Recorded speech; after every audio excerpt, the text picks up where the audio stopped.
8:15 de la mañana, bienvenidos a su segmento de entrevistas aquí en La Clave. La semana pasada ocurrió un aluvión en Quito, algo que afectó a distintas comunidades y barrios de la capital, y mucho se ha hablado al respecto. Pero para conversar un poco más sobre lo que pasó, sobre lo que se puede hacer para prevenir que este tipo de desastres ocurran en las urbes, hemos invitado al arquitecto y urbanista Fernando Carrión, a quien agradecemos por su tiempo y colocamos ya en pantalla. Buenos días, Fernando.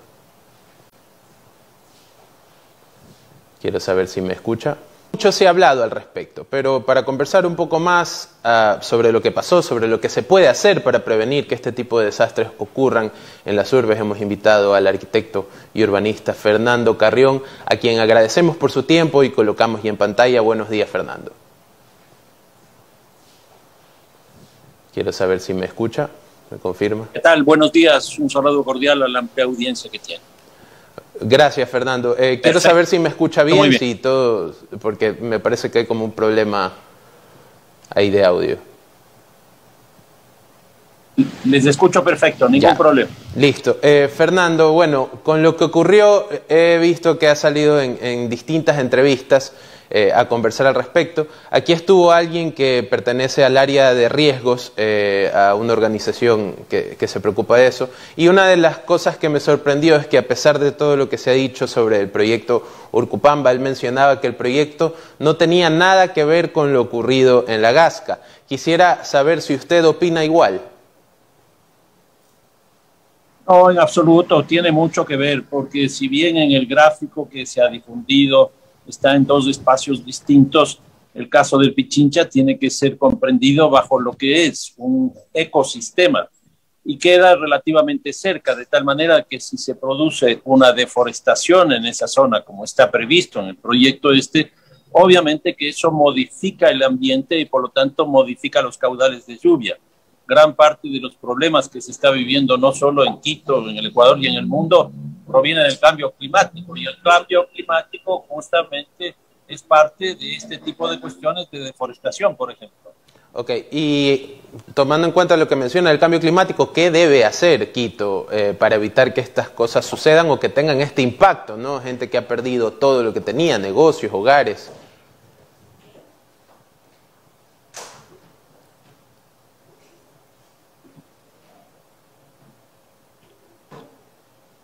Sí, la verdad es que es una tragedia, eso no se puede esconder, y lo que se ha pretendido justificar esto es con los caudales de lluvia que efectivamente se han incrementado. De lo que he visto en estos últimos 4 años, el incremento ha sido de un 13%, que es una cantidad importante.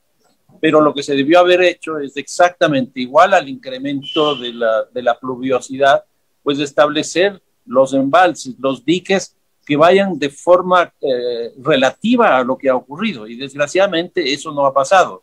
El plan Laderas del Pichincha se hizo en el año 1990 porque hubo una serie de deslaves, de aluviones, etcétera, antes, y con ese proyecto que, como digo, se hizo en el año 1990, no había ocurrido prácticamente nada hasta el que tuvimos en el 2019, es decir, hace aproximadamente 3 años, en una zona noroccidental del Pichincha, y ahora volvemos a tener 3 años después.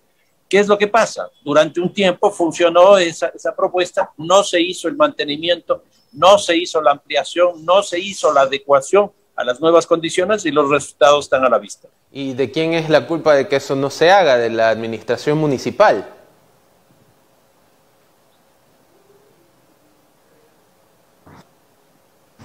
Yo creo que tiene mucho que ver, porque aquí lo que se ve claramente es que hay una falta de gestión. ¿Y por qué digo falta de gestión? Porque incluso recursos existen. Quito tiene una tasa de seguridad que recauda anualmente alrededor de 10 años, y esta tasa se aprobó hace aproximadamente 15 años, con lo cual, si se hubiera destinado simplemente la mitad de esos recursos, hubiera habido suficiente dinero como para hacer una inversión, para adecuar a las nuevas condiciones climáticas y para mantener, obviamente, la situación esta. Ahora, la impresión que yo tengo es que desgraciadamente no se hicieron los monitoreos, no se hicieron el seguimiento de la situación en estos embalses, que son 35 del plan del año 90, y que hoy día son 56, porque la ciudad creció más hacia el norte y hacia el sur. Entonces, para ver si lo comprendí un poco, ha sido una falta de gestión en cuanto al mantenimiento del proyecto Laderas Pichincha. Sí, sí estoy diciendo exactamente, en eso estoy yo de acuerdo. Ok.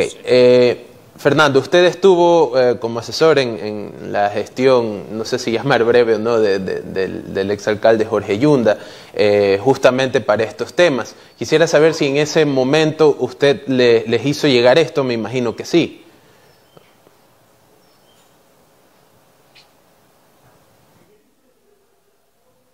Bueno, yo estuve muy poco tiempo, no llegué ni siquiera a estar un año, y mi función era principalmente coordinar dos proyectos, uno el Estatuto de Autonomía y otro el Corredor Metropolitano de Quito.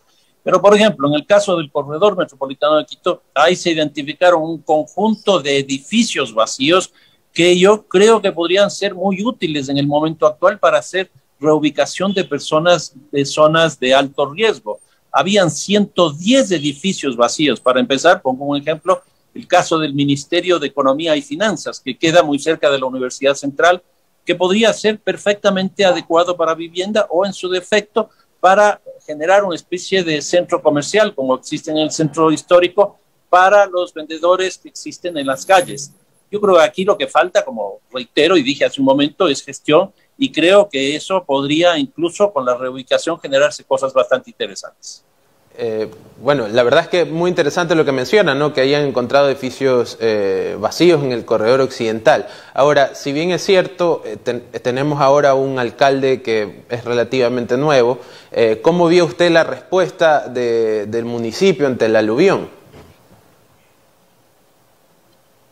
Bueno, en primer lugar, lo que habría que decir es que Quito está en una crisis muy fuerte y hemos vivido prácticamente un año en una especie de acefalía, porque el Consejo Municipal se dedicó a otras funciones. El otro día le escuché justamente a una concejala decir que producto de ese conflicto político es que se abandonó prácticamente la ciudad, y yo creo que eso es así. Ahora, claro, el alcalde Guarderas está muy poco tiempo, está poco más de 3 meses. Pero es una administración de la cual él participó desde hace casi 3 años, de tal manera que él sabía de las situaciones como estaban. Yo creo que de ahora en adelante lo que hay que hacer es aunar esfuerzos entre la comunidad, las distintas organizaciones, me refiero al municipio, al Consejo Provincial y al gobierno, para enfrentar este problema no solo de la gasca de esta zona del Tejada, que está viviendo este gran problema, sino en general los problemas de riesgo que existen en la ciudad de Quito. Solo el Pichincha tiene 56 quebradas, y por ahí está bajando agua con lodo de forma permanente. Pero la urbanización de Quito ya se fue hacia los valles orientales, y ahí también tenemos una diferencia de pisos ecológicos, porque la plataforma donde se fundó la ciudad está más alta de lo que están los valles, y eso también tiene quebradas. En otras palabras, creo que habría que trabajar absolutamente todas las quebradas de la ciudad de Quito bajo una propuesta sistémica. Lo que usted menciona, bueno, su voz es más que certificada para hablar de temas de Quito, pero mencionó la cuestión de riesgos, y quisiera preguntarle si está al tanto de lo que ocurre también en otras zonas del país, donde han ocurrido cuestiones similares.